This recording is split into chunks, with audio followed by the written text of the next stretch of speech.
4 പേർക്കാണ് കോവിഡ് സ്ഥിരീകരിച്ചത്. 1,31,375 പരിശോധനകളാണ് നടന്നത്. മരണസംഖ്യ 93 ഉണ്ട്. ഇപ്പോൾ 4,42,194 പേരാണ് ചികിത്സയിലുള്ളത്. ഇന്ന് 31,319 പേർ രോഗമുക്തരായി. കോവിഡ് വ്യാപനം സമൂഹത്തിൽ സൃഷ്ടിക്കാനിടയുള്ള പ്രതിസന്ധി മുൻകൂട്ടി കണ്ടുകൊണ്ടുള്ള നടപടികളാണ് നമ്മുടെ സംസ്ഥാനം തുടക്കം മുതൽ സ്വീകരിച്ചിരുന്നത്.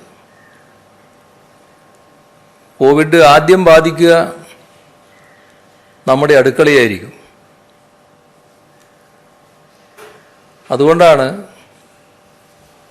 അടുക്കളകളെ ബാധിക്കാതിരിക്കാൻ മുൻതൂക്കം നൽകിയത്. അതിൻ്റെ ഭാഗമാണ് സൗജന്യ ഭക്ഷ്യക്കിറ്റ് വിതരണ പരിപാടി ആവിഷ്കരിച്ചത്. ലോക്ക്ഡൗൺ ഘട്ടത്തിലും പിന്നീടും അതെല്ലാ കുടുംബങ്ങൾക്കുമായി വിതരണം ചെയ്തു. 85 ലക്ഷത്തോളം കുടുംബങ്ങൾ ഭക്ഷ്യക്കിറ്റിൻ്റെ ഉപഭോക്താക്കളായി.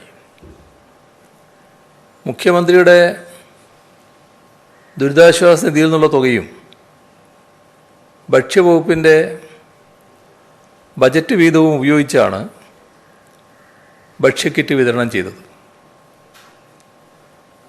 ഈ മാസവും അത് തുടരുകയാണ്.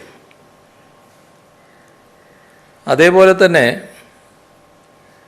എല്ലാ റേഷൻ കാർഡ് ഉടമകൾക്കും സൗജന്യ അരി വിതരണവും നേരത്തെ ലോക്ക്ഡൗൺ ഘട്ടത്തിൽ നടത്തുകയുണ്ടായി. മുൻഗണനേതര വിഭാഗങ്ങൾക്കും കുറഞ്ഞ നിരക്കിൽ അരി വിതരണം ചെയ്തു. അഗതി മന്ദിരങ്ങൾ ഉൾപ്പെടെയുള്ള ഇടങ്ങളിലും ഭക്ഷ്യധാന്യങ്ങൾ എത്തിക്കാൻ കഴിഞ്ഞു.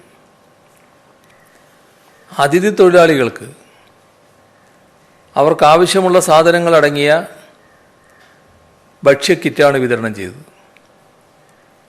ഇത്തവണയും അവർക്കുള്ള ഭക്ഷ്യക്കിറ്റ് വിതരണം പുരോഗമിക്കുകയാണ്. ക്ഷേമ പെൻഷനുകൾ വർദ്ധിപ്പിച്ചും കൃത്യമായി വിതരണം ചെയ്തും പ്രതിസന്ധിയെ തരണം ചെയ്യാനായിരുന്നു ശ്രമിച്ചത്. പെൻഷൻ ലഭ്യമാകാത്തവർക്ക് പ്രത്യേക ധനസഹായവും നൽകി. അന്ന് നടത്തിയ കാർഷിക മേഖലകളിലെ ഇടപെടൽ, സുഭിക്ഷ കേരളം പദ്ധതി എത്രത്തോളം വിജയമായിരുന്നുവെന്ന് തെളിയിക്കപ്പെട്ടതാണ്. ആളുകൾക്ക് കുറഞ്ഞ ചെലവിൽ ഭക്ഷണം ലഭ്യമാക്കാനും തൊഴിലവസരം സൃഷ്ടിക്കാനുമായി കുടുംബശ്രീ ഹോട്ടലുകൾക്ക് തുടക്കമിട്ടു. ഈ കുടുംബശ്രീ ഹോട്ടലുകളാണ് ഈ രണ്ടാം ലോക്ക്ഡൗണിൽ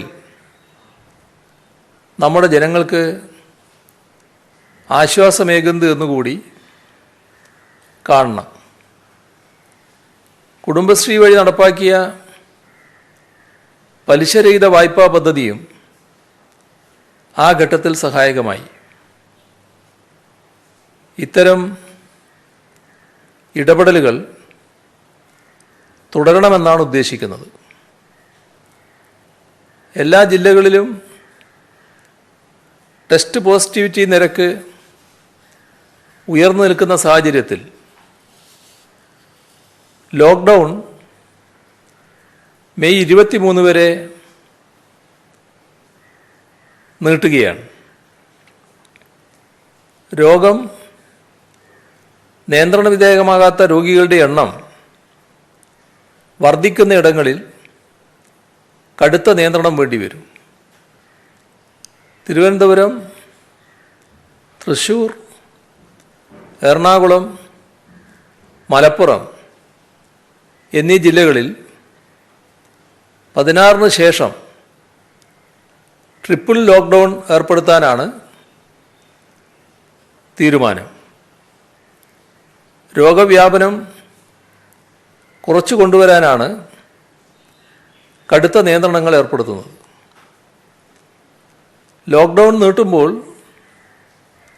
സ്വാഭാവികമായി ജനങ്ങൾ കുറേ കൂടി വിഷമം അനുഭവിക്കുന്ന സാഹചര്യമുണ്ടാകും.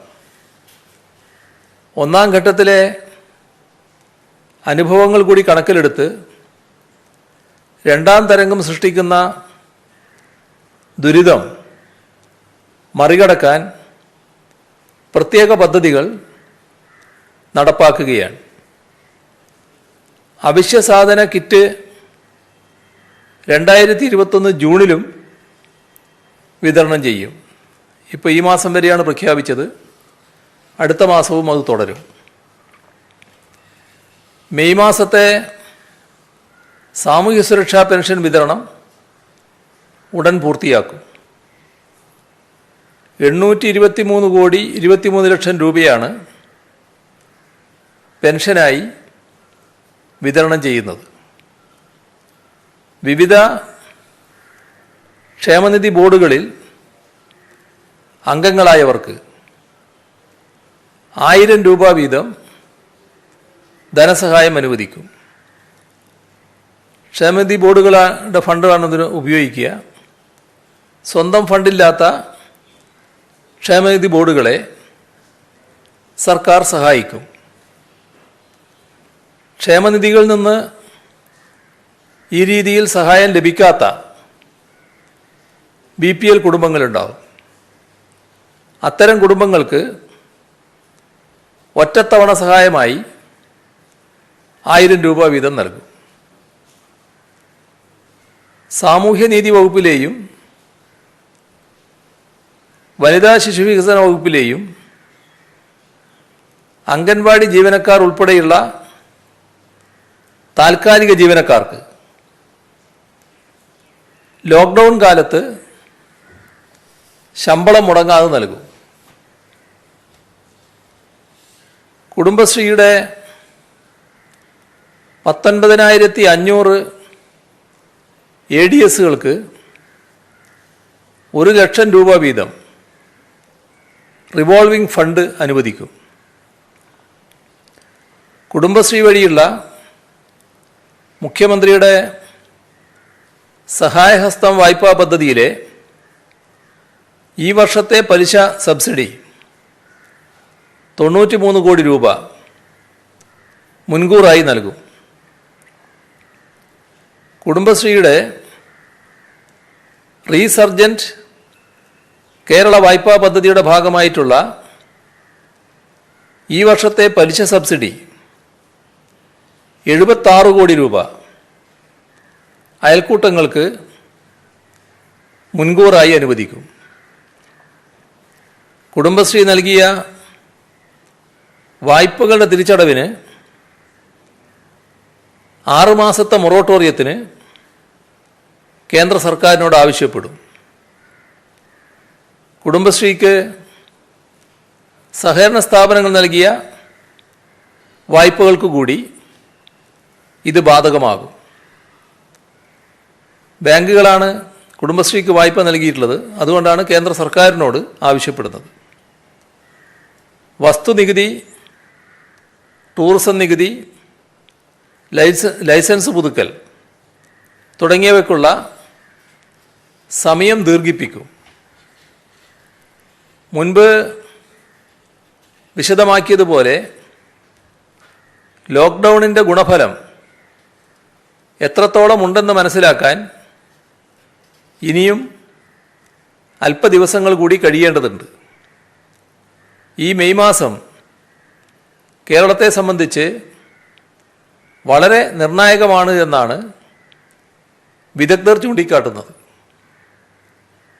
കോവിഡ് രണ്ടാം തരംഗം നേരത്തെ ആരംഭിക്കുകയും വലിയ തോതിൽ നാശം വിതയ്ക്കുകയും ചെയ്ത ഉത്തരേന്ത്യൻ സംസ്ഥാനങ്ങളിൽ പലയിടത്തും രോഗവ്യാപനം അല്പം കുറയുന്നതായോ അല്ലെങ്കിൽ വർദ്ധിക്കാതെ ഒരേ നിലയിൽ തുടരുന്നതായോ ഇപ്പോൾ കാണാൻ കഴിയുന്നുണ്ട്. അതൊരു ശുഭകരമായ സൂചനയാണ്.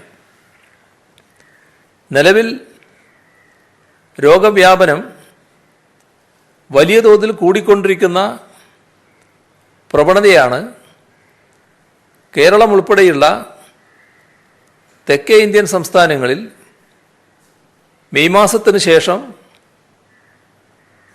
ഉത്തരേന്ത്യൻ സംസ്ഥാനങ്ങളിൽ ഇപ്പോൾ കാണുന്നതിന് സമാനമായ സാഹചര്യം ഇവിടെയും ഉണ്ടായേക്കാം. അതുകൊണ്ട് രോഗവ്യാപനം അതിശക്തമാകുന്ന ഈ മെയ് മാസത്തിൽ പരമാവധി ശ്രദ്ധ പുലർത്തിയാൽ നമുക്ക് മരണങ്ങൾ കുറച്ച് നിർത്താൻ സാധിക്കും. മഴ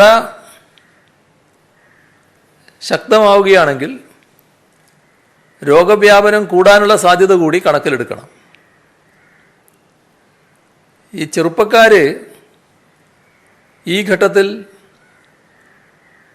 രോഗവ്യാപനത്തിൻ്റെ ഭാഗമായി കൂടുതൽ അപകടത്തിനിരയാകുന്നുണ്ട്. അതിൽ വിദഗ്ധർ ചൂണ്ടിക്കാണിക്കുന്നത് ശ്രദ്ധിക്കാനുള്ള കാര്യം, നേരത്തെ ചില രോഗമുള്ളവർ കോവിഡ് ബാധ ഉണ്ടായാൽ അത് കൂടുതൽ അപകടത്തിലേക്ക് എത്തിക്കുകയാണ്. അപ്പോൾ അപ്പം തന്നെ വിദഗ്ധ ഡോക്ടർമാരുമായി ബന്ധപ്പെടുന്ന നിലയുണ്ടാവണം. അപൂർവം ചിലരെങ്കിലും ആദ്യഘട്ടത്തിൽ ഡോക്ടറെ ബന്ധപ്പെടാതിരിക്കുന്നുണ്ട്. അത് കൂടുതൽ ആപത്തിലേക്ക് എത്തിക്കുന്നുവെന്ന് വിദഗ്ധർ ചൂണ്ടിക്കാണിക്കുന്നുണ്ട്. അപ്പോൾ പ്രമേഹം, ബ്ലഡ് പ്രഷർ പോലുള്ള രോഗങ്ങളുള്ളവർ, ജീവിതശൈലി രോഗങ്ങളുള്ളവർ ഇത്തരത്തിൽ എന്തെങ്കിലും സിംറ്റംസ് കണ്ടാൽ സ്വയം തീരുമാനമെടുക്കാതെ ഡോക്ടറെ ബന്ധപ്പെടുകയും ആശുപത്രിയിൽ ചികിത്സ തേടുകയും ചെയ്യുന്ന അവസ്ഥയുണ്ടാവണം. ഈ വ്യാപനഘട്ടത്തിലുണ്ടായ ചില അനുഭവങ്ങളെ മുൻനിർത്തി വിദഗ്ധർ അത്തരമൊരു മുന്നറിയിപ്പ് നൽകുന്നുണ്ട്. ഇപ്പോൾ മഴ കൂടുന്ന ഘട്ടത്തിൽ സർക്കാർ സംവിധാനങ്ങൾക്ക് മുകളിൽ ഇപ്പോൾ തന്നെയുള്ള സമ്മർദ്ദം കൂടുതൽ ശക്തമാകുന്നു എന്നത് ഒരു പ്രശ്നമാണ്. അതുപോലെ തന്നെ മഴക്കാല രോഗങ്ങൾ കൂടെ ഉണ്ടാകുന്ന സാഹചര്യം ഉടലെടുക്കുകയാണെങ്കിൽ കാര്യങ്ങൾ പ്രയാസകരമാകും. അത് തടയാൻ നമുക്ക് ഒത്തൊരുമിച്ച് നീങ്ങേണ്ടതുണ്ട്.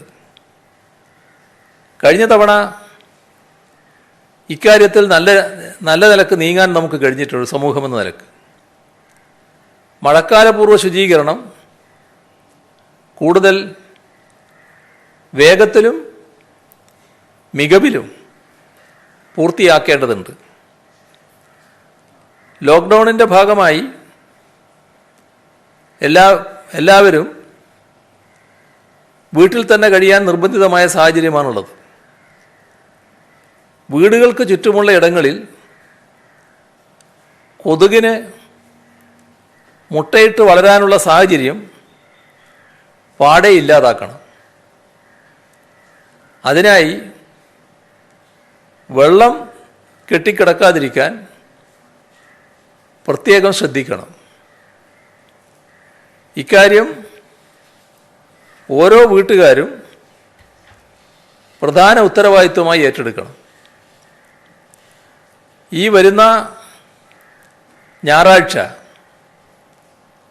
വീടും പരിസരവും ശുചിയാക്കി വെക്കാനുള്ള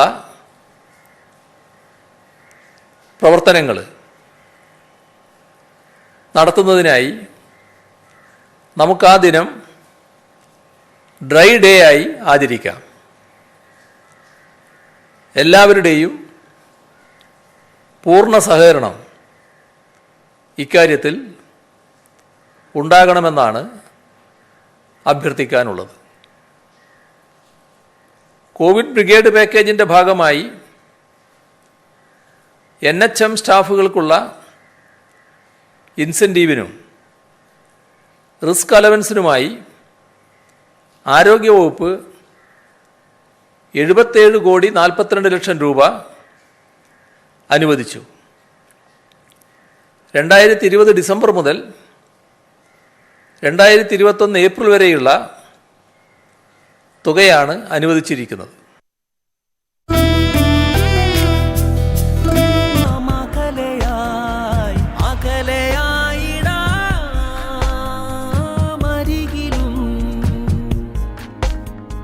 പതറി വീഴുകില്ല കരുതലുള്ള കേരളം, അകലെയായിടാമരികിലും അകമേ ഒന്നായിടാം.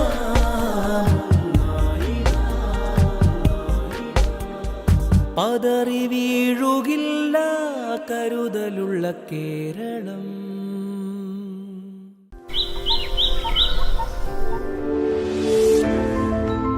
പുലരിയിൽ എന്തിനാണ് വാർത്തകൾ പൊട്ടിത്തെറിക്കുന്നത്? സൗമ്യമായി പറഞ്ഞാൽ പോരെ കാര്യങ്ങൾ? വോട്ടിനെ കുറിച്ച് മാത്രമല്ല, അറിയണ്ടേ പാട്ടിനെ കുറിച്ചും. നമസ്കാരം, ന്യൂസ് 18 ഗുഡ് മോർണിംഗിലേക്ക് എല്ലാ പ്രേക്ഷകർക്കും സ്വാഗതം. ജാമ്യമോ കസ്റ്റഡിയോ? ട്രംപിനെ കുറിച്ച് മാത്രമല്ല, അറിയണ്ടേ വമ്പിനെ കുറിച്ചും. 100 കോടി വ്യൂസും കടന്ന യൂട്യൂബിൽ രാജ്യത്ത് ഇന്ധനവില ഐഎസ്എല്ലിൽ ഹൈദരാബാദ് സകല വാർത്തകളും അറിഞ്ഞ് ഒരു ദിവസം തുടങ്ങാൻ 1.5 മണിക്കൂർ. ന്യൂസ് 18 ഗുഡ് മോർണിംഗ് തിങ്കൾ മുതൽ വെള്ളി വരെ രാവിലെ 7 മണിക്ക്.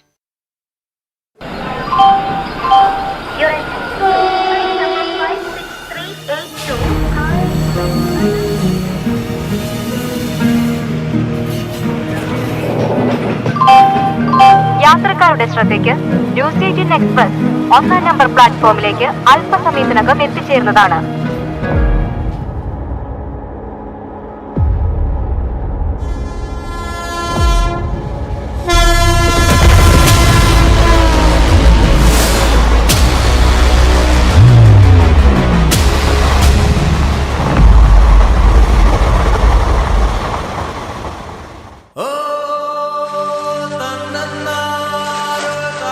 മനോഹരമായ നാട്ടിൻപുറത്തിന്റെ നനവുള്ള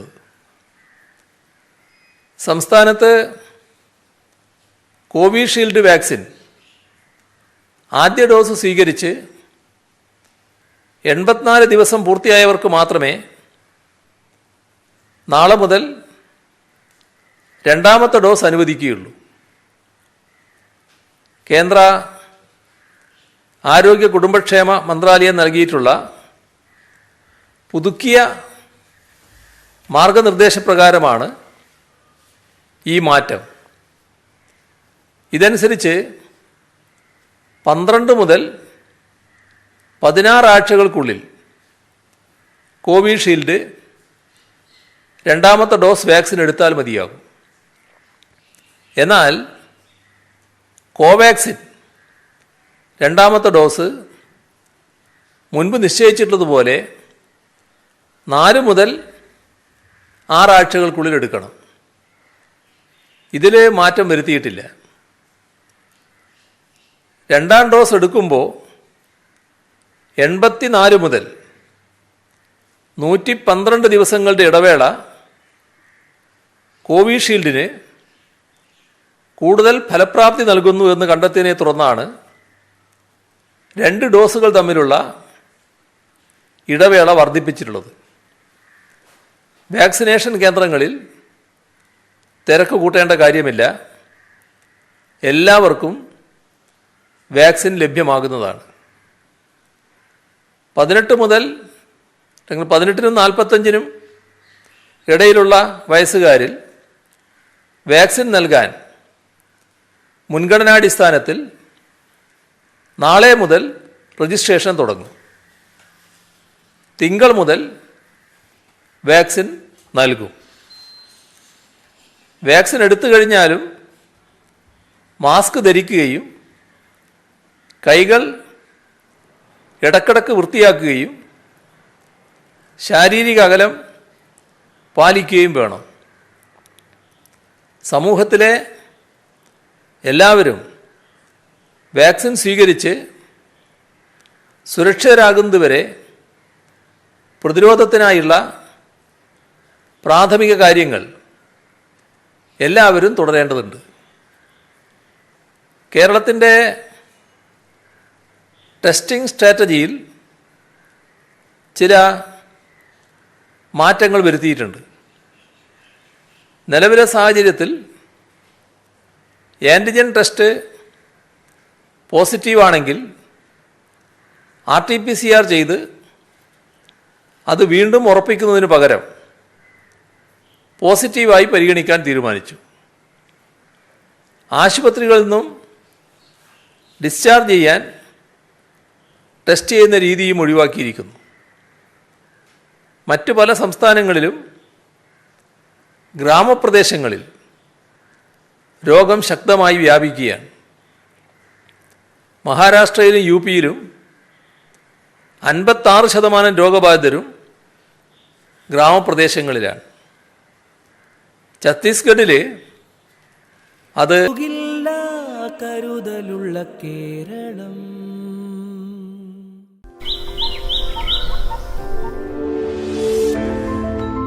പുലരിയിൽ എന്തിനാണ് വാർത്തകൾ പൊട്ടിത്തെറിക്കുന്നത്? സൗമ്യമായി പറഞ്ഞാൽ പോരെ കാര്യങ്ങൾ?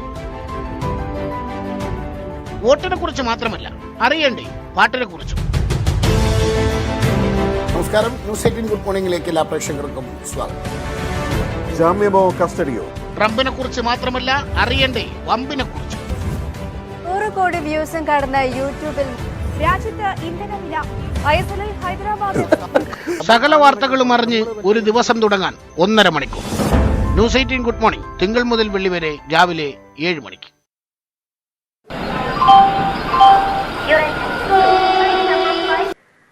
പരിശോധനാ ഗ്ലൗസുകൾക്ക്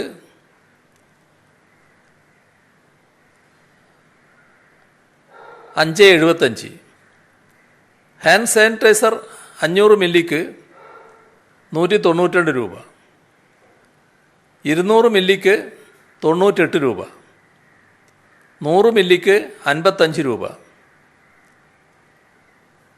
സ്റ്റെറൈൽ ഗ്ലൗസിന് ജോഡിക്ക് 15 രൂപ, NRB മാസ്കിന് 80 രൂപ, ഓക്സിജൻ മാസ്കിന് 54 രൂപ.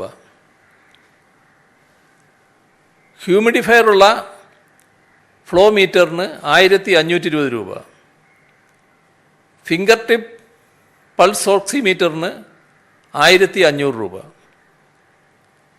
ഓക്സിജൻ കാര്യത്തിൽ വലുതായി ആശങ്കപ്പെടേണ്ടതില്ല എന്നാണ് കാണുന്നത്. പുറത്തു നിന്നുള്ള ഓക്സിജൻ്റെ വരവ് അടുത്ത ദിവസങ്ങളിൽ കൂടും. കേന്ദ്രം അനുവദിച്ച ഓക്സിജൻ എക്സ്പ്രസ്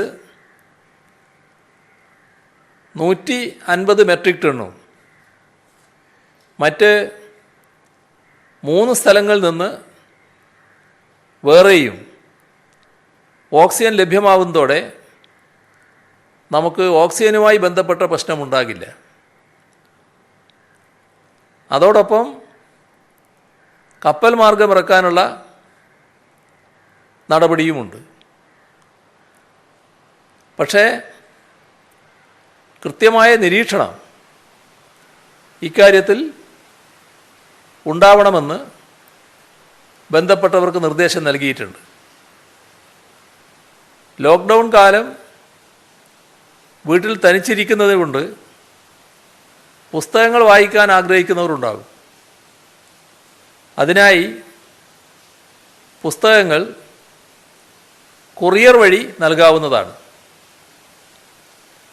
വൃദ്ധസദനത്തിലുള്ളവർ, ആദിവാസി കോളനികളിലുള്ളവർ, ഇവർക്ക് വാക്സിനേഷൻ അടിയന്തരമായി പൂർത്തിയാക്കാൻ നിർദ്ദേശം നൽകിയിട്ടുണ്ട്. ആംബുലൻസ് ഡ്രൈവർമാരിൽ ആരെങ്കിലും വാക്സിനേഷൻ എടുക്കാതിരിക്കുന്നുണ്ടെങ്കിൽ അവർക്കും അടിയന്തരമായി വാക്സിനേഷൻ ലഭ്യമാക്കും. സ്വകാര്യ ആശുപത്രികളിൽ കിടക്കകൾ കോവിഡ് രോഗികൾക്ക് മാറ്റിവെക്കുന്നുവെന്നും രോഗികളെ പ്രവേശിപ്പിക്കുന്നുവെന്നും ഉറപ്പാക്കാൻ ജില്ലാ ഭരണ സംവിധാനം പരിശോധിക്കണം. ചിലയിടങ്ങളിൽ നിന്നുള്ള ചില റിപ്പോർട്ടിൻ്റെ അടിസ്ഥാനത്തിലാണ് ആ രീതിയിൽ തീരുമാനമെടുത്തത്. റബ്ബർ സംഭരണവുമായി ബന്ധപ്പെട്ടൊരു പ്രശ്നം വരുന്നുണ്ട്. അപ്പോൾ റബ്ബർ സംഭരിക്കാനും അത് എത്തേണ്ടിടത്ത് എത്തിക്കാനും കഴിഞ്ഞില്ലെങ്കിൽ ഇതിൻ്റെ മറവിൽ റബ്ബർ ഇറക്കുമതിക്ക് ചില നീക്കങ്ങൾ നടക്കുന്നുണ്ട്. ഇവിടെ റബ്ബർ സംഭരണത്തിനുള്ള കടകൾ ആഴ്ചയിൽ 2 ദിവസം, തിങ്കൾ വെള്ളി, തുറക്കാൻ അനുവദിക്കും. തെക്ക് കിഴക്കൻ അറബിക്കടലിൽ രൂപം കൊണ്ട ന്യൂനമർദ്ദം കൂടുതൽ ശക്തി പ്രാപിച്ച് തീവ്ര ന്യൂനമർദ്ദമായി മാറിയിട്ടുണ്ടെന്നാണ് കേന്ദ്ര കാലാവസ്ഥാ വകുപ്പ് അറിയിച്ചിരിക്കുന്നത്. അടുത്ത 24 മണിക്കൂറിൽ ഇതിൻ്റെ ശക്തി വർദ്ധിച്ച് ചുഴലിക്കാറ്റായി മാറുമെന്നാണ് പ്രവചനം. ചുഴലിക്കാറ്റിൻ്റെ പ്രവചിക്കപ്പെട്ടിരിക്കുന്ന സഞ്ചാരപഥത്തിൽ കേരളമില്ല. ന്യൂനമർദ്ദ കേന്ദ്രത്തിൻ്റെ നിലവിലെ സ്ഥാനം കേരള തീരത്ത് നിന്നും അധികം അകലെയല്ല.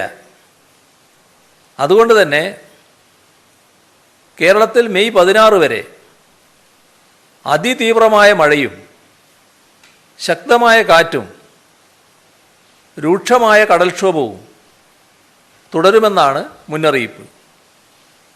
സർക്കാർ സംവിധാനങ്ങളും പൊതുജനങ്ങളും അതീവ ജാഗ്രത തുടരണം. ഇന്ന് രാത്രി വളരെ നിർണായകമാണ്. കാലാവസ്ഥാ വകുപ്പ് റെഡ്, ഓറഞ്ച് അലേർട്ട് പ്രഖ്യാപിച്ചിട്ടുള്ള ജില്ലകളിലും സമീപ ജില്ലകളിലും അതിതീവ്ര മഴയോ അതിശക്തമായ മഴയോ ഉണ്ടാകാം. പ്രതീക്ഷിച്ചതിലും വേഗത്തിലാണ് ചുഴലിക്കാറ്റിൻ്റെ വികാസവും സഞ്ചാരവും. നാളെ പകലോടുകൂടി തന്നെ ചുഴലിക്കാറ്റ് കേരള തീരത്ത് നിന്ന് വടക്കോട്ട് നീങ്ങാനുള്ള സാധ്യതയും കാണുന്നുണ്ട്. എന്നിരുന്നാലും നാം ജാഗ്രത കൈവിടാതിരിക്കണം.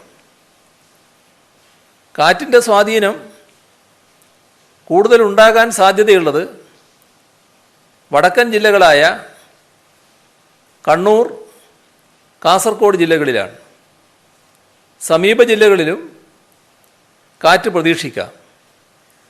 അതുകൊണ്ട് ശക്തമായ കാറ്റ് മൂലമുള്ള അപകടങ്ങൾ മുന്നിൽ കണ്ടുകൊണ്ടുള്ള മുന്നൊരുക്കങ്ങൾ ആവശ്യമാണ്. അപകടാവസ്ഥയിലുള്ള മരങ്ങൾ, പോസ്റ്റുകൾ, ബോർഡുകൾ, മറ്റ് വസ്തുക്കൾ എന്നിവ സുരക്ഷിതമാക്കി മാറ്റണം. ഓരോ കുടുംബവും അവരവരുടെ ഭൂമിയിലെ മരങ്ങൾ ശ്രദ്ധിക്കണം. ആവശ്യമെങ്കിൽ ചില്ലകൾ വെട്ടിക്കളയണം. അതുപോലെ ചെറിയ ചാലുകൾ തടസ്സപ്പെട്ടിട്ടില്ല എന്നും ഉറപ്പുവരുത്തണം. അതിതീവ്ര മഴ തുടരുകയാണെങ്കിൽ നഗരങ്ങളിലും താഴ്ന്ന പ്രദേശങ്ങളിലും വെള്ളപ്പൊക്കം, വെള്ളക്കെട്ട്, മലയോര മേഖലയിൽ ഉരുൾപൊട്ടൽ, മണ്ണിടിച്ചൽ തുടങ്ങിയ അപകടങ്ങൾ ഉണ്ടാകാൻ സാധ്യത കൂടുതലാണ്. കടൽക്ഷോഭവും തുടരുമെന്നാണ് കാണുന്നത്. ഇവിടങ്ങളിലൊക്കെയുള്ള അപകടാവസ്ഥയിലുള്ള ജനങ്ങളെ മാറ്റി താമസിപ്പിക്കാൻ ആവശ്യമായ നടപടികൾ സ്വീകരിച്ചിട്ടുണ്ട്. കോവിഡ് വ്യാപന കാലമായതുകൊണ്ട് അതിനാവശ്യമായ മാനദണ്ഡങ്ങളും മുൻകരുതലുകളും പാലിച്ചുകൊണ്ട് തന്നെയാണ് മാറ്റി താമസിപ്പിക്കാൻ നടപടികൾ സ്വീകരിച്ചിട്ടുള്ളത്. ദുരന്ത നിവാരണ അതോറിറ്റിയുടെ നിർദ്ദേശം അനുസരിച്ചുകൊണ്ട് കോവിഡ് മാനദണ്ഡങ്ങൾ പാലിച്ച് തദ്ദേശ സ്ഥാപനങ്ങളും റവന്യൂ വകുപ്പും തയ്യാറാക്കി വെച്ച സുരക്ഷിത ക്യാമ്പുകളിലേക്ക് അധികൃതരുടെ നിർദ്ദേശം ലഭിക്കുന്ന മുറക്ക് മാറി താമസിക്കാൻ എല്ലാവരും തയ്യാറാകണം. ചുഴലിക്കാറ്റുമായി ബന്ധപ്പെട്ട് സംസ്ഥാനത്ത് വിപുലമായ മുന്നൊരുക്കങ്ങളാണ് നടത്തിയിട്ടുള്ളത്.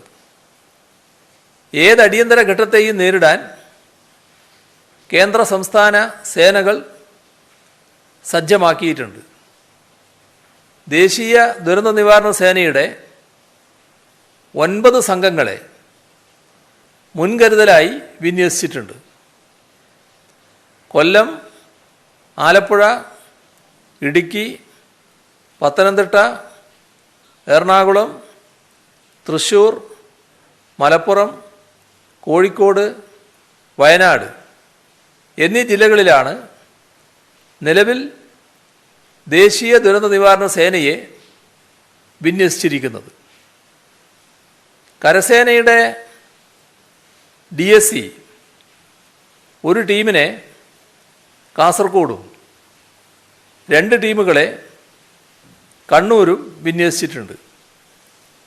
കരസേനയുടെ 2 സംഘങ്ങൾ തിരുവനന്തപുരത്ത് സ്റ്റാൻഡ് ബൈ ആയി സജ്ജമാണ്. ഒരു എഞ്ചിനീയറിംഗ് ടാസ്ക് ഫോഴ്സ് ബംഗളൂരുവിൽ തയ്യാറായി നിൽക്കുന്നുണ്ട്. വ്യോമസേനയുടെ 2 ഹെലികോപ്റ്ററുകൾ തയ്യാറാക്കി നിർത്തിയിരിക്കുന്നു. ഇവരെ സംസ്ഥാന പോലീസും അഗ്നിശമന രക്ഷാസേനയും പരിശീലനം ലഭിച്ച സിവിൽ ഡിഫൻസ് വളണ്ടിയർമാരും സഹായിക്കും. മത്സ്യബന്ധനത്തിന് ഏർപ്പെടുത്തിയ നിരോധനം മറിച്ചൊരു അറിയിപ്പുണ്ടാകുന്നതുവരെ തുടരും.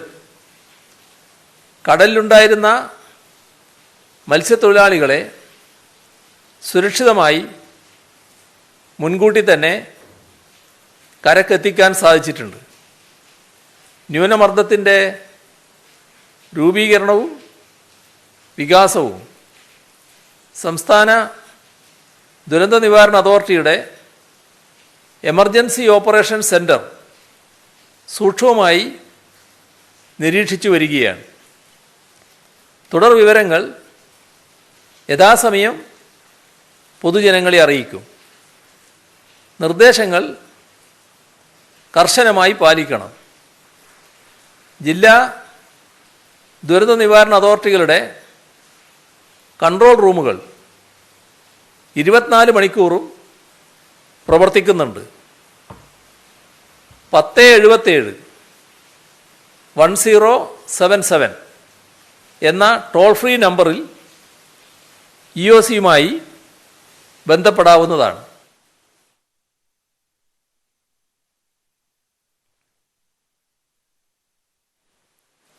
ലോക്ക്ഡൗൺ നിയന്ത്രണങ്ങൾ കർശനമായി നടപ്പിലാക്കുന്നതിന് പോലീസ് ഫലപ്രദമായ നടപടികളാണ് സ്വീകരിച്ചു വരുന്നത്. കോവിഡ് പോസിറ്റീവായവരും പ്രൈമറി കോണ്ടാക്റ്റ് ആയവരും വീടുകളിൽ തന്നെ കഴിയുന്നുവെന്ന് ഉറപ്പാക്കുന്നതിനാണ് മുൻഗണന. മോട്ടോർ സൈക്കിൾ പെട്രോൾ ടീമിൻ്റെ ഭവന സന്ദർശനം, കോവിഡ് സേഫ്റ്റി ആപ്പിൻ്റെ വിനിയോഗം, അയൽവാസികളുടെ സഹകരണം, വളണ്ടിയർമാരെ നിയോഗിക്കൽ, പോലീസ് കൺട്രോൾ റൂമിൽ നിന്ന് ഫോൺ മുഖേനയുള്ള അന്വേഷണം, ഇത്തരം നടപടികളാണ് ഇതിനായി കൈക്കൊണ്ടുവരുന്നത്.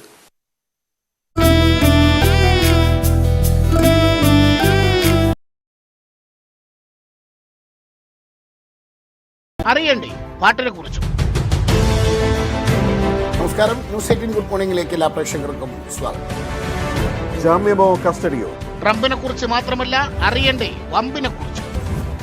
100 കോടി വ്യൂസും കടന്ന യൂട്യൂബിൽ രാജ്യത്ത് ഇന്ധനവില വയസ്സലിൽ ഹൈദരാബാദ് സകല വാർത്തകളും അറിഞ്ഞ് ഒരു ദിവസം തുടങ്ങാൻ 1.5 മണിക്കൂർ. ന്യൂസ് 18 ഗുഡ് മോർണിംഗ് തിങ്കൾ മുതൽ വെള്ളി വരെ രാവിലെ 7 മണിക്ക്.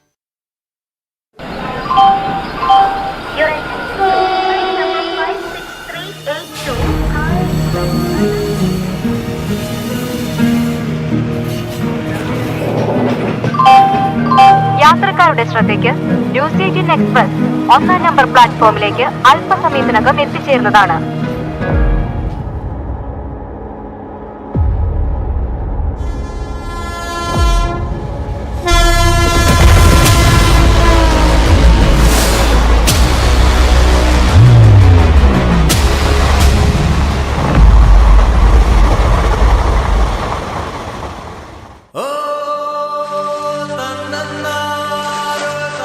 മനോഹരമായ നാട്ടിൻപുറത്തിന്റെ നനവുള്ള മണ്ണിന്റെ ഗന്ധമുള്ള പച്ചയായ ചൂടുള്ള മധുരമുള്ള ശക്തമായ ചുവടുറപ്പുള്ള വാർത്തകൾ. നാട്ടുവർത്തമാനം.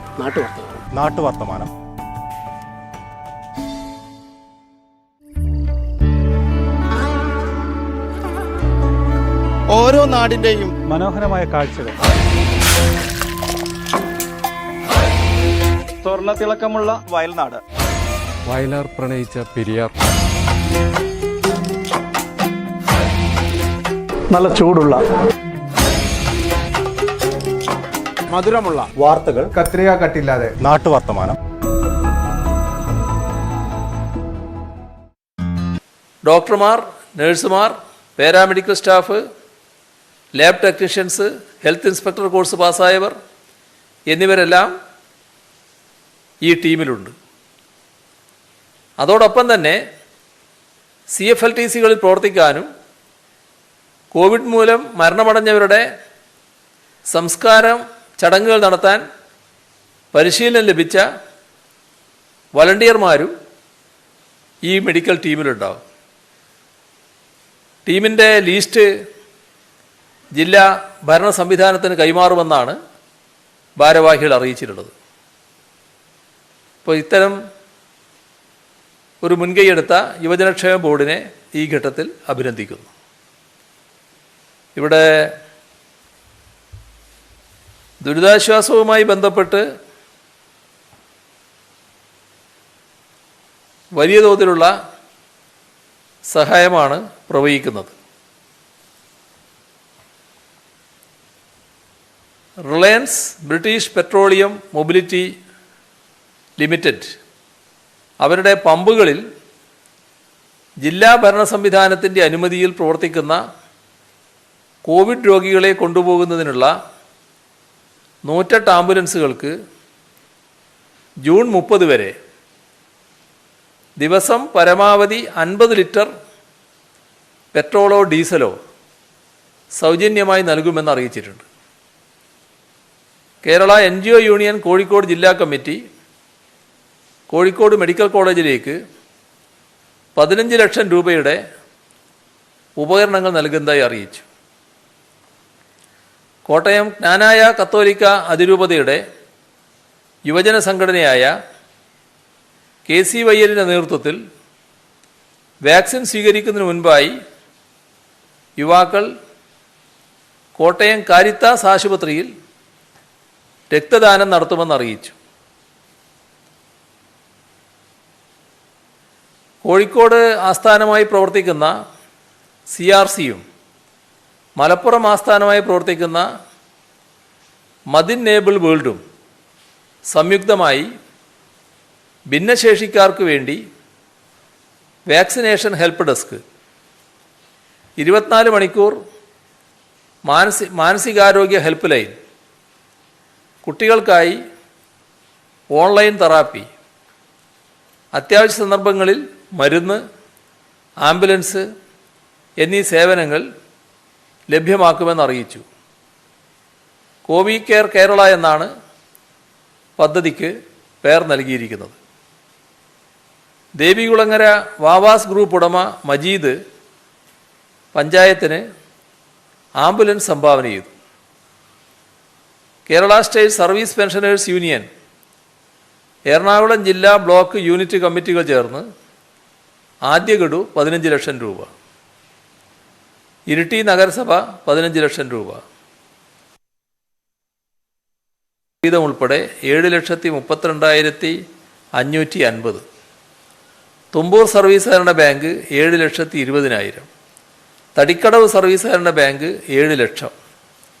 ഒഞ്ചിയം രക്തസാക്ഷിത്വത്തിൻ്റെ 73ാം വാർഷികത്തിൻ്റെ ഭാഗമായി CPIM ഒഞ്ചിയം ഏറിയ കമ്മിറ്റി സംഘടിപ്പിച്ച വാക്സിൻ ചാലഞ്ചിലൂടെ ലഭിച്ച 6,85,860. കോൽക്കളം സർവീസ് സഹകരണ ബാങ്ക് 6 ലക്ഷം. മുപ്പത്തടം സർവീസ് സഹകരണ ബാങ്ക് ജീവനക്കാരുടെ വീതം ഉൾപ്പെടെ 5,72,104. തൃക്കാക്കര സർവീസ് സഹകരണ ബാങ്ക് ജീവനക്കാരുടെ വീതം ഉൾപ്പെടെ 5,36,000. മാണിയാട് സർവീസ് സഹകരണ ബാങ്ക് 5,31,600. നീലേശ്വരം നഗരസഭ 5 ലക്ഷം. കുന്നുകര സർവീസ് സഹകരണ ബാങ്ക് 5 ലക്ഷം. തളിപ്പറമ്പ് സഹകരണ കാർഷിക ഗ്രാമവികസന bank 4,25,000. Maniyur government higher secondary school അധ്യാപകരും അനധ്യാപകരും ചേർന്ന് 6 ദിവസത്തെ ശമ്പളത്തുക 3,62,192. കൊച്ചിൻ യൂണിവേഴ്സിറ്റി സ്കൂൾ ഓഫ് എഞ്ചിനീയറിംഗിലെ മുൻകാല SFI പ്രവർത്തകരുടെ കൂട്ടായ്മ ഹൃദയപക്ഷം 3,28,500. LDF convener A Vijayaraghavan 25,000. England, Ireland എന്നിവിടങ്ങളിൽ പ്രവർത്തിക്കുന്ന അസോസിയേഷൻ ഓഫ് ഇന്ത്യൻ കമ്മ്യൂണിസ്റ്റിൻ്റെ ലണ്ടൻ ഹിത്രൂ ബ്രാഞ്ച് 2,50,000. പാലയാട് ഡയറ്റിലെ അധ്യാപകർ 2,59,638. സിനിമാ നിർമ്മാതാവ് അനിൽ അമ്പലക്കര 2 ലക്ഷം. റിയാസ് കള്ളിയത്ത് 1,25,000. നീലേശ്വരം എഗ്രികൾച്ചറിസ്റ്റ് വെൽഫെയർ സഹകരണ സംഘം 1,19,167.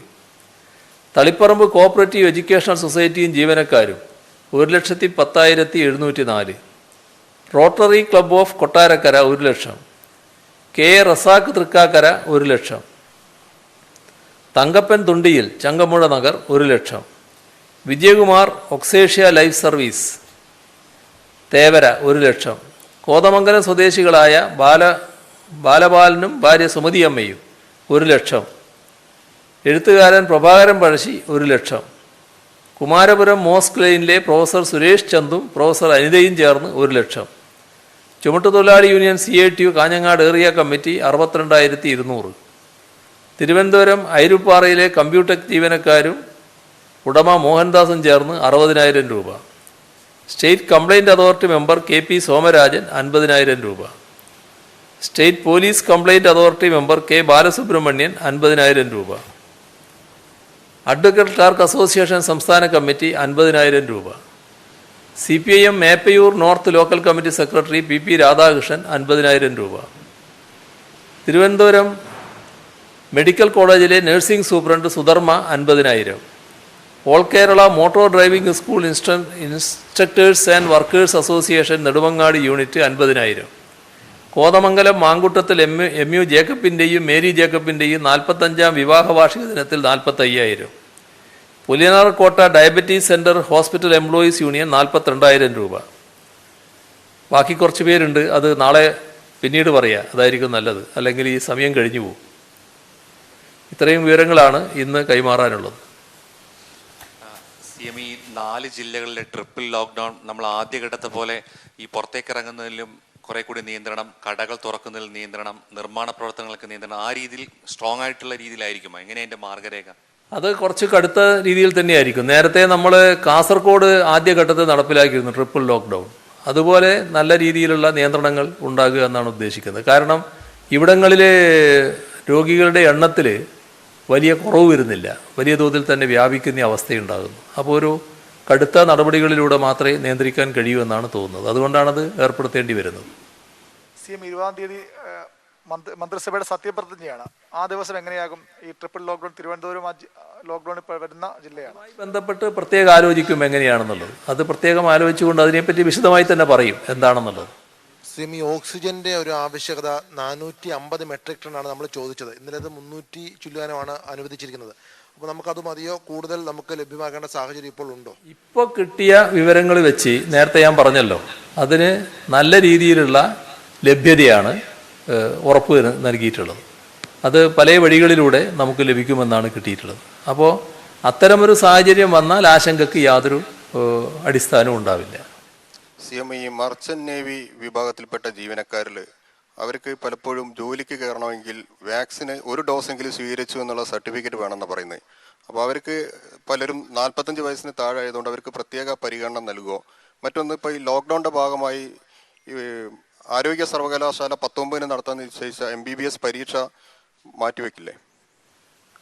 അത് പ്രത്യേകമായിട്ട് ആലോചിക്കേണ്ട കാര്യമാണ്. അത് ആലോചിച്ച് പറയാം എന്താണെന്നുള്ളത്. ഈ വാക്സിനേഷൻ്റെ കാര്യം അവർ നേരത്തെ ചില നടപടികൾ സ്വീകരിച്ചിട്ടുണ്ടാവും. ആരെങ്കിലും ഒഴിഞ്ഞു പോയിട്ടുണ്ടോ എന്താണെന്നുള്ളതും പ്രത്യേകമായി പരിശോധിക്കാം. ഡിസ്ചാർജിന് ടെസ്റ്റിൻ്റെ കാര്യം വേണ്ട, ഒഴിവാക്കുമെന്ന് പറഞ്ഞു. അപ്പോൾ അങ്ങനെയാണെങ്കിൽ എങ്ങനെയായിരിക്കും അതിൻ്റെ നടപടി? ഇപ്പോൾ ഒരാൾ പോസിറ്റീവായിട്ട് ഒരു ടെസ്റ്റ് നടത്തുമ്പോഴാണ് പോസിറ്റീവ് ആവുന്നത്. അപ്പോൾ അങ്ങനെ ഇതാവുമ്പം എങ്ങനെയായിരിക്കും ഡിസ്ചാർജ് ചെയ്യുന്നത്? എങ്ങനെയായിരിക്കും? അതായത് ഡിസ്ചാർജ് ചെയ്യുന്നത് രോഗം ഭേദമായി എന്ന് കാണുന്ന അവസ്ഥയിൽ തന്നെയായിരിക്കും. അതിന് മറ്റ് ലക്ഷണങ്ങളൊന്നും ഇല്ലയെന്ന് വരുമ്പോൾ അവരെ ഡിസ്ചാർജ് ചെയ്യുന്ന നിലയാണ് സ്വീകരിക്കുക. അതിനവർ കൃത്യമായി മാനദണ്ഡങ്ങൾ വെക്കും. അത് ഇപ്പോൾ രാജ്യത്ത് സ്വീകരിക്കുന്ന ഒരു നിലയുടെ നമ്മളിപ്പോൾ ആദ്യമായിട്ട് സ്വീകരിക്കുകയാണെന്ന് മാത്രം. നേരത്തെ മറ്റ് സംസ്ഥാനങ്ങളിലൊക്കെ സ്വീകരിച്ചിട്ടുണ്ട്. നമ്മളത് ആദ്യമായിട്ട് സ്വീകരിക്കുകയാണ്. CM ഈ കേന്ദ്ര സർക്കാരിൻ്റെ ESI ആശുപത്രികൾ നമ്മുടെ നാട്ടിലെ തൊഴിലാളികൾക്ക് ഒരുപാട് ഗുണപ്പെടുന്ന ആശുപത്രിയാണ്. പക്ഷേ ഈ കോവിഡ് ചികിത്സയുമായി ബന്ധപ്പെട്ട് യാതൊരു പ്രവർത്തനവും ഈ ആശുപത്രികളുടെ ഭാഗത്തുനിന്നും ഉണ്ടാകുന്നില്ല. അപ്പോൾ ആ ഒരു ചികിത്സ അവിടെ തുടങ്ങിക്കഴിഞ്ഞാൽ കുറേയധികം പേർക്ക് ഗുണപ്പെടും. 2, ഈ വാക്സിനുകൾ ഇവർക്ക് സൗജന്യമായി തൊഴിലാളികൾക്ക് കൊടുക്കാൻ ആവശ്യമായ ഒരു ഇടപെടൽ എന്തെങ്കിലും സർക്കാരിൻ്റെ ഭാഗത്തുനിന്ന് നടത്തിയാൽ അത് ഗുണകരമായിരിക്കും. ESI ആശുപത്രികൾ ഇതുമായി ബന്ധപ്പെട്ട് നേരത്തെ തന്നെ സർക്കാർ ബന്ധപ്പെട്ടിട്ടുണ്ട്. അതുമായി ബന്ധപ്പെട്ട് നടപടികൾ സ്വീകരിക്കണമെന്ന് ആവശ്യപ്പെട്ടിട്ടുമുണ്ട്. അതിൽ നടപടികൾ എത്രത്തോളമായി എന്നുള്ളത് നോക്കാം. വാക്സിനേഷൻ എല്ലാവർക്കും ഫ്രീ ആയിട്ട് കൊടുക്കുക എന്നുള്ളതാണല്ലോ സർക്കാരിൻ്റെ നയം.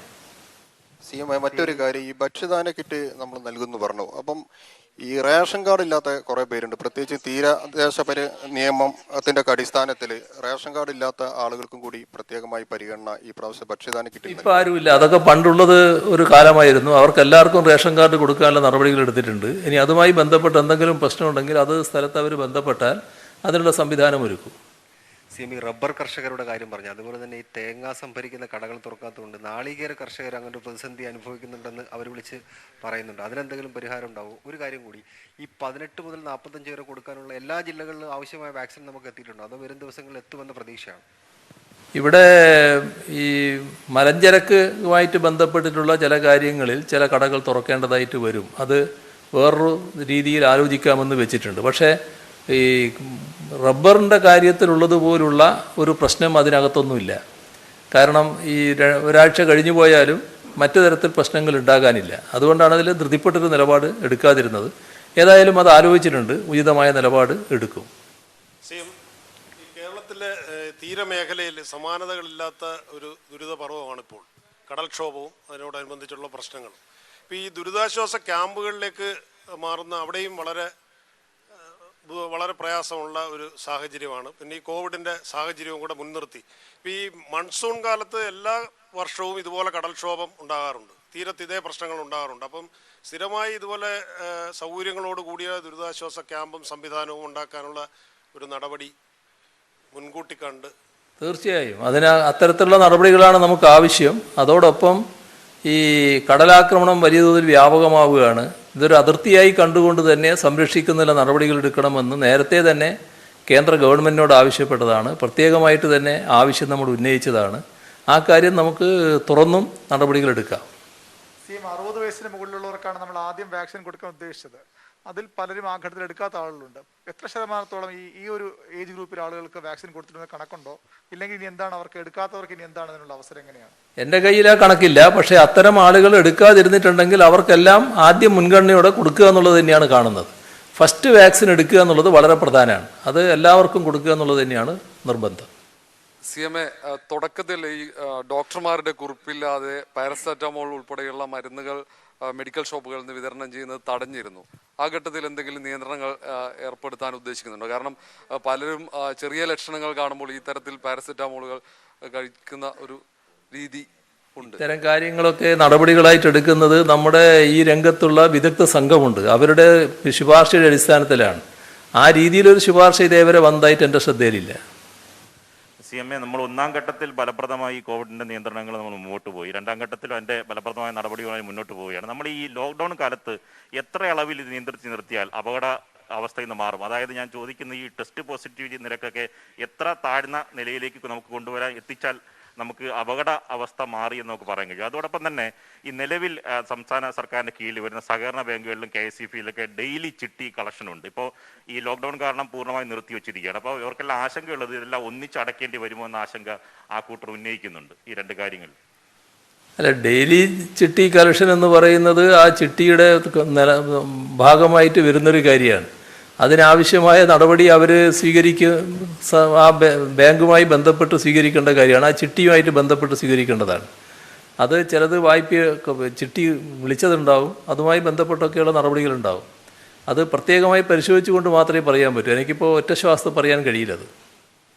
ഈ സ്വകാര്യ ആശുപത്രിയുടെ നിരക്ക് നേരത്തെ നമ്മൾ നിശ്ചയിച്ചു. അന്നും ഈ മുറികളുടെ കാര്യത്തിലൊരു ആശയക്കുഴപ്പമുണ്ടായിരുന്നു. ഇന്നിപ്പോൾ ആശുപത്രി മാനേജ്മെന്റ് സർക്കാരിനോട് ഈ മുറികളുടെ ഫീസ് ഫിക്സ് ചെയ്യണമെന്ന് ആവശ്യപ്പെട്ടു വന്നു. അതിലൊരു വ്യക്തത വരുത്തിക്കൂടെ?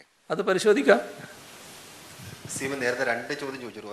ഒരെണ്ണം മറുപടി പറഞ്ഞിട്ടുണ്ടായിരുന്നു. ഈ 18-45 ഏജ് പ്രായത്തില് നമുക്ക് വാക്സിൻ എല്ലാ ജില്ലയിലും കൊടുക്കാനുണ്ടോ, അതോ ഇനി വരും ദിവസങ്ങളിൽ വന്നാലേ ഉള്ളൂ? എങ്ങനെയാണ്? അല്ല, 18-45 പ്രായത്തിലുള്ളവർക്ക് മുഴുവനായിട്ടും വാക്സിൻ നൽകാനുള്ള വാക്സിൻ ഇപ്പം നമ്മുടെ കയ്യിൽ ലഭ്യമല്ല.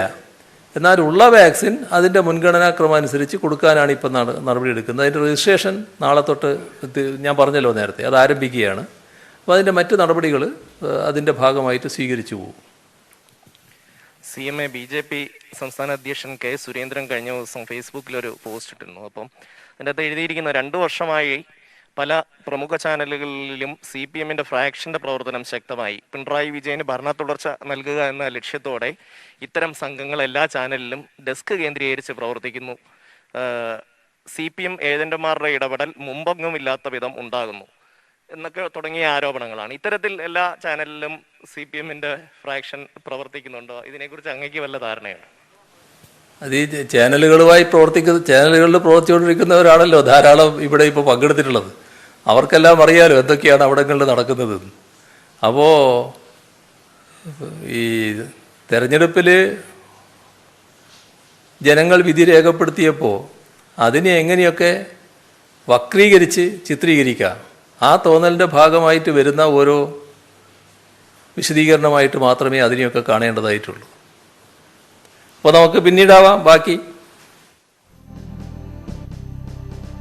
എല്ലാ ജില്ലകളിലും ടെസ്റ്റ് പോസിറ്റിവിറ്റി നിരക്ക് ഉയർന്നു തന്നെ നിൽക്കുന്ന സാഹചര്യത്തിൽ ലോക്ക്ഡൌൺ മെയ് 23 വരെ നീട്ടിയിരിക്കുകയാണ്. തിരുവനന്തപുരം, തൃശൂർ, എറണാകുളം, മലപ്പുറം എന്നീ ജില്ലകളിൽ 16-ാം തീയതി മുതൽ ട്രിപ്പിൾ ലോക്ക്ഡൌൺ ഏർപ്പെടുത്തും. സംസ്ഥാനത്ത് ഇന്ന് 34,694 പേർക്കാണ് കോവിഡ് സ്ഥിരീകരിച്ചത്. ഭക്ഷ്യക്കിറ്റ് വിതരണം ഈ മാസവും തുടരുമെന്ന് മുഖ്യമന്ത്രി അറിയിച്ചു. കൂടുതൽ വിവരങ്ങളുമായി VV അരുൺ ചേരുന്നു. അതിനു മുൻപ് മുഖ്യമന്ത്രിയുടെ വാക്കുകളിലേക്ക്. എല്ലാ ജില്ലകളിലും ടെസ്റ്റ് പോസിറ്റിവിറ്റി നിരക്ക് ഉയർന്നു നിൽക്കുന്ന സാഹചര്യത്തിൽ ലോക്ക്ഡൗൺ മെയ് 23 വരെ നീട്ടുകയാണ്. രോഗം നിയന്ത്രണ വിധേയമാകാത്ത രോഗികളുടെ എണ്ണം വർദ്ധിക്കുന്ന ഇടങ്ങളിൽ കടുത്ത നിയന്ത്രണം വേണ്ടിവരും. തിരുവനന്തപുരം, തൃശ്ശൂർ, എറണാകുളം, മലപ്പുറം എന്നീ ജില്ലകളിൽ 16-ന് ശേഷം ട്രിപ്പിൾ ലോക്ക്ഡൗൺ ഏർപ്പെടുത്താനാണ് തീരുമാനം. രോഗവ്യാപനം കുറച്ചു കൊണ്ടുവരാനാണ് കടുത്ത നിയന്ത്രണങ്ങൾ ഏർപ്പെടുത്തുന്നത്. സംസ്ഥാനത്ത് 34,694 പേർക്കാണ് കോവിഡ് സ്ഥിരീകരിച്ചത്.